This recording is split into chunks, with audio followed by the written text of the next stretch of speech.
एक हमारा माली हम सब रहते नीचे एक गगन के, हम सब सुमन एक उपवन के. So simultaneous elections of Lok Sabha and state assemblies. The question is it in the interest of India? Is it in the interest of people of India? We really need one nation, one election concept. India is a large country, diverse country. He said, elections are very important. He is right also. क्योंकि जीतेंगे तो रहेंगे, जान है तो जहान है. But sir, few questions comes in my mind. If Lok Sabha is dissolved in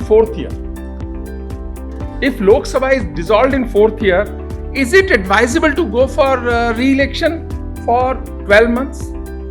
Other respected guests, Shri Advocate Sanjay Kumar ji, Dr. Ankita Chauhan, distinguished faculty members, invited guests, alumni of Hansh College, and my dear students. On behalf of University of Delhi, I welcome you all in this New Delhi Dialogue Conclave 2025.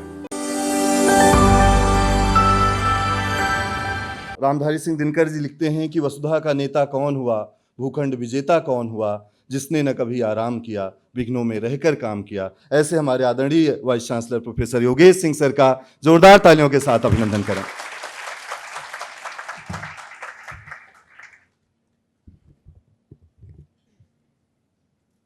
नमस्कार, good morning. आदर और सम्मान के योग्य Shri Ramnath Kovind ji, former president of India, professor Anju Wali Tikku, dean faculty of law, university of Delhi, professor Satyaketu, dean and proctor, doctor B R Ambedkar university Delhi, professor Rama Sharma, principal of Hansraj college, other respected guest Shri advocate Sanjay Kumar ji, doctor Ankita Chauhan, distinguished faculty members, invited guests, alumni of Hansh College, and my dear students. On behalf of University of Delhi, I welcome you all in this New Delhi Dialogue Conclave 2025. सबसे पहले तो मैं भारत के पूर्व राष्ट्रपति आदरणीय रामनाथ कोविंद जी का दिल्ली विश्वविद्यालय में स्वागत करता हूं और अभिनंदन करता हूं. दिल्ली विश्वविद्यालय में वो मुझे लेकर आए, दिल्ली विश्वविद्यालय का वाइस चांसलर बनाया, उसके लिए भी मैं आज हृदय से उनका आभार व्यक्त करता हूं कि वो न होते तो शायद मैं यहाँ न होता. उसके लिए भी सर बहुत आभार आपका, और आपका बहुत बहुत स्वागत, अभिनंदन इस शताब्दी मना चुके इस विश्वविद्यालय के अंदर.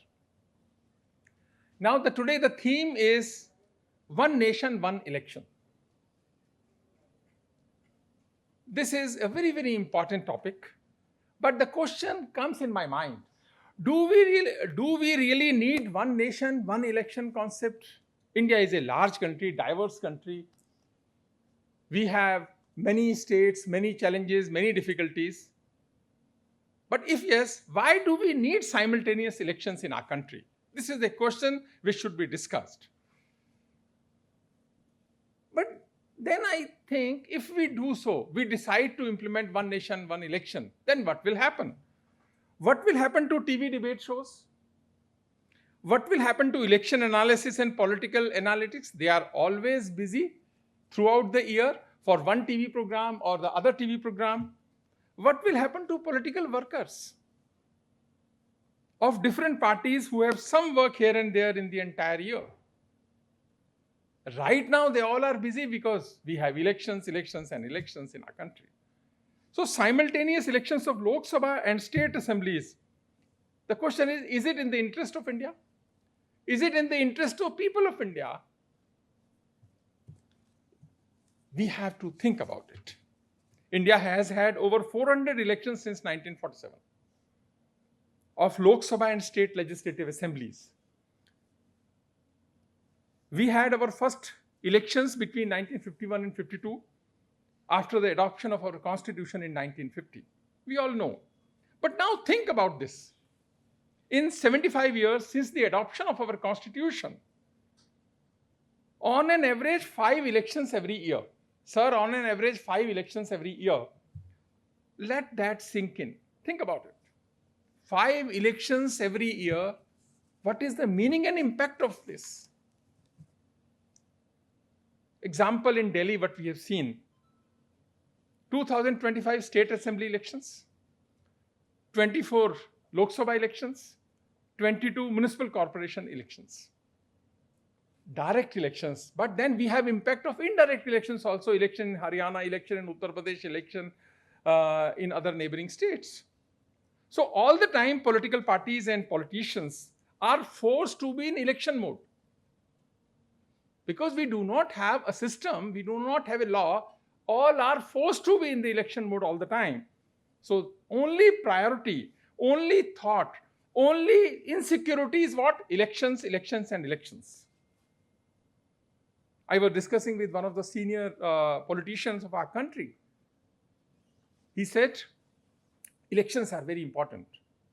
He is right also. क्योंकि जीतेंगे तो रहेंगे. जीतेंगे तो रहेंगे, जान है तो जहान है. अब हार ही गए तो काहे का ये, काहे की बात? They are right. So election mode, because they are forced to be in the election mode, it means what? Focus has been shifted from development and governance to elections. As we all know, governance is a very serious business. Governance is not a casual thing. Governance is a very serious business. It requires 100% commitment, dedication, and 100% attention of the persons in the governance. Now, when our Honorable Prime Minister has taken a sankalp to make India a developed nation by 2047, this is the sankalp of every citizen of India, every youth of India. We have to contribute in that direction. How is it possible if entire state machinery is involved in conducting elections all the time, throughout the year? All of us already know about the mammoth cost involved in conducting elections. But I'm not worried about the cost. Cost can be only one parameter. But there are other serious implications of so many elections in addition to mammoth cost.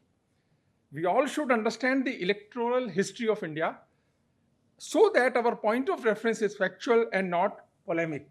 We should be very clear.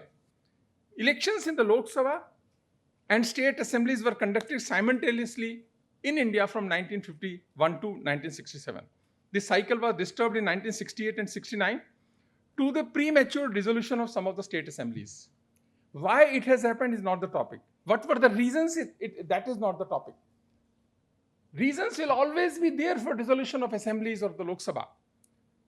The fourth Lok Sabha was also dissolved prematurely in 1970 with fresh elections held in 1971. Fifth Lok Sabha term was extended until 1977 under Article 352 because of the declaration of emergency. And there is a provision in the Constitution that the term can be extended for 1 year and then in some special circumstances another year, if 6 months only, if there is emergency in the country. Since then, only a few Lok Sabha terms have lasted for full 5-year term. Where is the problem? Our constitution fixes the maximum term of Lok Sabha, 5 years, but not its minimum term. Minimum has not been specified with the assumption that it can be dissolved earlier. That is a real democracy. That's why I think minimum has not been specified in the constitution. This is the reason of this is the system of parliamentary democracy of our country. Maximum is specified, minimum is not specified. To address the democratic challenges of our country. Article 83(2) says, the House of People, unless sooner dissolved, shall continue for 5 years from the date appointed for its first meeting, and no longer, and the expiration of the said period of 5 years shall operate as a dissolution of the House. The term of the government may cut short to less than 5 years if it loses the confidence of Parliament. Elections to bring in a new government must be conducted within 6 months. So we have to conduct elections within 6 months. But this is not the first time that someone is attempting to implement one nation, one elections. First example, Election Commission in 1983 and Law Commission in 1999 had proposed measures, but due to lack of political will and other circumstances, those could not be materialized. But now Government of India has constituted a high-level committee on simultaneous elections headed by Honorable former President Shri Ramnath Kovind ji in 2023. And we are lucky that today he is with us, and his views will come, we will come to know from himself. Constituted in 2023, and the best part is I would like to thank on behalf of University of Delhi, Honorable former Vice President, in 2024, 129th Constitution Amendment Bill was brought into Parliament, and Union Territories Laws Amendment Bill 2024 also brought to give the effect of one nation, one election, which have been referred to Joint Parliamentary Committee, which is the procedure.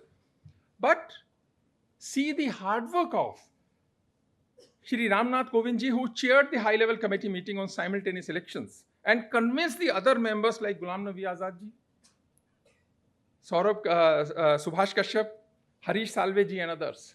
It was not easy, but he could make it, and we are thankful and grateful for his vision, for his commitment and dedication. In 129th, he will talk about this, 129th Amendment Bill. The important point which I want to emphasize here is, if Lok Sabha is dissolved before the end of its full term, then the next Lok Sabha will only be for the unexpired term. It means next elections for remaining period only. That is one of the major recommendations, and some other recommendations. Second important is the committee recommended that there will be two phases. Phase 1, synchronizing Lok Sabha and state legislative assembly elections. They will held together. Phase 2, synchronizing elections for municipalities and panchayat with Lok Sabha and state legislative elections within 100 days. So within 100 days, panchayat and municipal corporation elections will also be held after Lok Sabha and state legislative assemblies. But sir, few questions comes in my mind. If Lok Sabha is dissolved in fourth year, is it advisable to go for re-election for 12 months? If there should be at least 18 months or some specified period, reasonable period for the second elections. But then what will happen? If the term is less than specified time, other options of the governance be explored. In state it is easy, we can go for Rashtrapati Shasan, but in center Rashtrapati Shasan is not possible. Then I was thinking, what are other possibilities? We may form a national government. In political system it is very difficult also, but yes, we can explore the possibility of a national government for the remaining period, or nominated government by President of India amongst the members of the parliament.